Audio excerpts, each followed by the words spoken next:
देव काय येताना आपण काय आणलं नाही, जाताना काही न्यायचं नाही. आणि ज्यांच्यासाठी आपण कमावले ती अवलाद काही लई सुईची नाही. टेन्शन घ्यायचं काय काम आहे? आपण बांध करून वाढवायची, त्यानं ठेप लावून विकायची, का कमवायची? आपण पाणी घालून दूध विकायचं आणि त्यानं पाणी टाकून प्यायची. मग गोरज पेलेलं काय वाईट आहे? हाय पेतोच आहे. लई टेन्शन मध्ये नाही जगायचं महाराज. लाईट कधी बी शेतकऱ्यानं एक प्रमाण पाठच करून ठेवायचं. संसाराचं वाटुळं झालं तेव्हा तुकाराम महाराज गालात हसले, म्हणले बस बरे झाले देवांनी घाले दिवाळे, एवढं पाठ करायचं. आता तुम्ही मी किती कमावलं, काय मागच्या आवलं दिलं घेणं? आपला पोरे आपल्याला प्रश्न विचारितोय, काय केलंय माझ्यासाठी? आता आपण केलं ते सांगायचं का? बाप म्हणला मारली शक मॅम, आता काय करता? तो लगेच म्हणतो कोणी मारायला सांगितली म्हणजे घ्या ठोकून, काय उपयोग काय? चिंता बिंता काय करायची नाही महाराज. अभंगातला दुसरा मुद्दा संपला. पटकन तुम्हाला अभंगाकडे जातो, कारण ज्या विषयाचे कीर्तन आहे तो मुद्दा महत्वाचा आहे. आज कीर्तनाला घेतलेला अभंग तुकोबारायांचे कडवे चार आहेत. पहिला मुद्दा. दुसरा मुद्दा चिंता बिंता काय करायची नाही. कटेवर हात विटेवर उभा तो जगाचा बाप, तो राजाचा रंकही करू शकतो, रंकाचा राजाही करू शकतो. दिवस कोणाचेही फिरतात. इंग्रज गेल्यापासून सगळ्या लोकांनी वनवास काढला आतापर्यंत. शेतकऱ्याला तर पहिल्यापासूनच वनवास आहे, त्याचं नावच फार्मर आहे. फार्मर. शेतकऱ्याला इंग्रजीत काय म्हणते? फार्मर. फार्मर फार्मर त्याचं नावच किती सुंदर आहे, फार्मर. आतापर्यंत जगाच्या इतिहासात संतांनी त्रास काढला, शेतकऱ्यांना त्रास काढला, नोकरीवाल्यांनी त्रास काढला. एकच माणूस असा होता इंग्रज गेल्यापासून का त्याला या जगात वनवास नव्हता, आमदार. त्याला सुद्धा मागच्या महिन्यात वनवास आला. इथून हलायचं नाही, इथं थांब, याला मुतून आण रे, इथंच थांब. अरे तुम्हाला मी कपडे आणले नाही, तसा बस पण हलायचं नाही. दिवस कुणाचे फिरतात, फक्त नम्रतेनं जगायला शिका. यावर आपलं मत काय? त्याच्या अगोदर चिंता बिंता हा विषय सोडून द्यायचा. आयुष्य फार थोडं आहे. जे रोग आपल्या ऐकिवात नव्हते ते रोग ह्या 15 वर्षात आले. पांढऱ्या पिशी तांबड्या पिशी आपल्या आजीनं ऐकल्या नव्हत्या. आज्याला तर पिशीच नव्हत्या, त्याला कधी सर्दी सुद्धा झाली नाही. ते 82चं होतं तरी दन आवतं हाकायचं.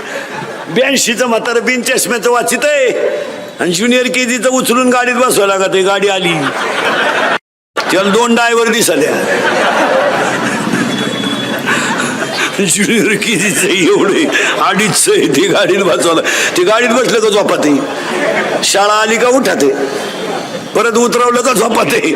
हो, हे पांढऱ्या पिशी तांबड्या पिशी हे रोग आपले ऐकवत होते का कधी?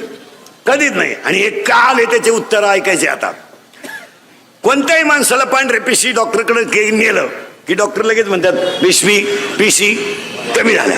तुम्ही एका डॉक्टरच्यावर कधी ट्रीटमेंट घेऊ नका. लगेच 2 दिवसाचा गॅप घेऊन दुसऱ्या डॉक्टरकडे चेक करा,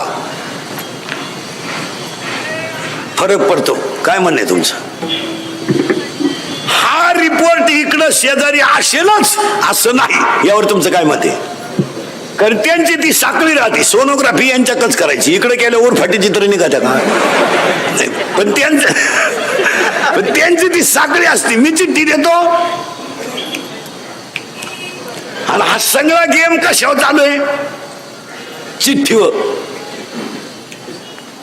म्हणजे पीसी चेक करी जा. दुसरी गोष्ट, अटॅक कधी ऐकत होता का? एज्युकेटेड लोकांनी तर ऐका. कोणी शिक्षक डॉक्टर बिक्टर प्राध्यापक कोणी शिक्षक असलं तर पुढारी फाडारी. Attack is a not a disease. Underline this sentence. Attack is a not a disease. Attack हा रोग नाहीये, अजिबात नाही. Attack is a not a disease, it is a psychological tension. यावर तुमचं मत काय? हा म्हणा नाही तर नाही म्हणा. जर अटॅक रोग असता तर डॉक्टरला काय हवा? त्याला लक्षणं कळत नाही का? त्याच्यात उशाला गोळ्या आहेत, गोळी फोडे बोल तोच मिळाला. आता कुठं घालतो गोळी? नाही. Attack is a not a disease. परत नीट आहे का? Attack is a not a disease. मग अटॅक काय येतो? वारंवार मेंदूवर तीच गोष्ट आढळली की तिचा इफेक्ट ब्रेनवर होतो. यावर तुमचं मत काय? वारंवार तेच तेच तेच. कॉलेजला असताना प्रियशीनं धोका दिला, देऊ दे ना. तिने काय तुला एकट्यालाच दिलाय का? असे तिघ जण मेले, तू चौथा आहे भावलाटा. तू असा तिचं पोरग शाळेत जातं तरी तू तेच टेन्शन घेतो. खलास. हा विनोद नाही. माझं कीर्तन ऐकून गेलेल्या माणसाला मी सर्टिफिकेट देणार कोणत्याही बसलेला. त्याला 6 महिने अटॅकन बीपी येऊच नाही, येतच नाही, कधी येऊ शकत नाही. ते एकटं हसत घरी गेले आणि मोकळं जगायचं. मोठ्यानं हसत जा, कारण जी माणसं मोठ्यानं हसतात ती सज्जन असतात, आणि जी गालात हसतात प्युअर मुक्या माजाची असतात.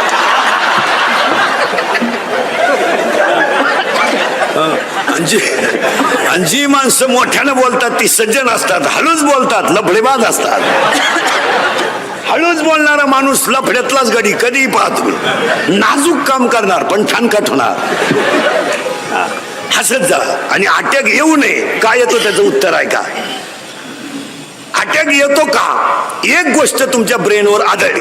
मेंदू आहे दोन मेंदू आहे, लहान मेंदू मोठा मेंदू. बारीक आहे का? अटॅक काय येतो? What is exact definition of attack? हे काय भानगड आहे बा? It is not a disease. हा रोग नाहीये. मग काय येतो?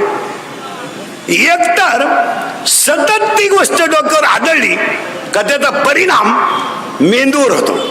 परिणाम ब्लड ऑफ सर्क्युलेशन, हृदयाला होणारा रक्तपुरवठा हा कमी प्रमाणात होतो. आणि शरीराचं सगळ्यात नाजूक अवयव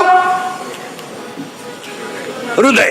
हृदयाला 4 कप्पे आहेत. उजवी जवनिका, डावी जवनिका, उजवी कर्णिका, डावी कर्णिका.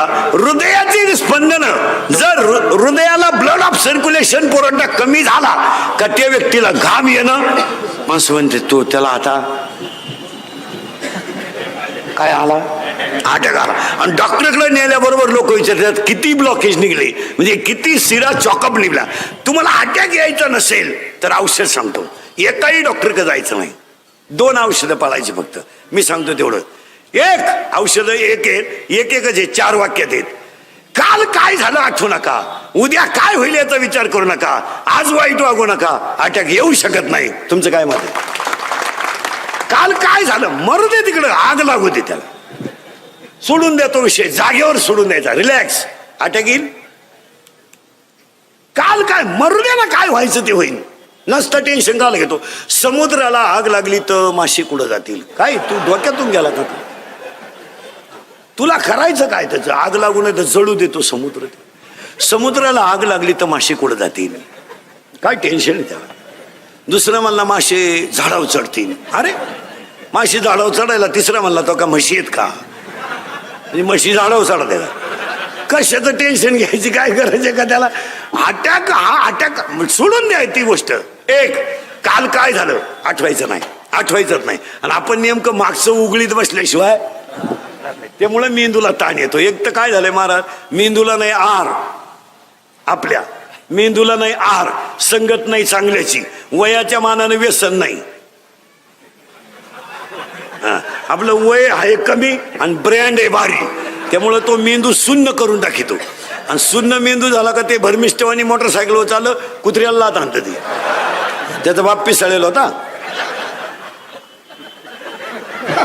पागल पुरीला पाहिला का बोकड्याचा आवाज काढ, कुत्र्याचा आवाज काढ, वन साइड बांग, बगलात घुसड्या, हे सगळे भरमिष्टाची लक्षण. आणि त्याच्या मेंदूवर तो ताण येतो. ताण येऊ द्यायचं नाही, सोडून द्यायचं. तुम्ही आता माया पुढे बसलो, तुमची आठवण तरी आली का आपण कुठून आलोय का कशात आलोय, थकलो. असं जगायचं रोज. काल काय झालं आग लागू दे तिकडं, आणि आपण उघडीत बसतो. 10वीला होतो मी, होता ना मग तू मरून ये ना. गुरुजी मिळाला तरी तू तेच लावून धरतोय. सोडून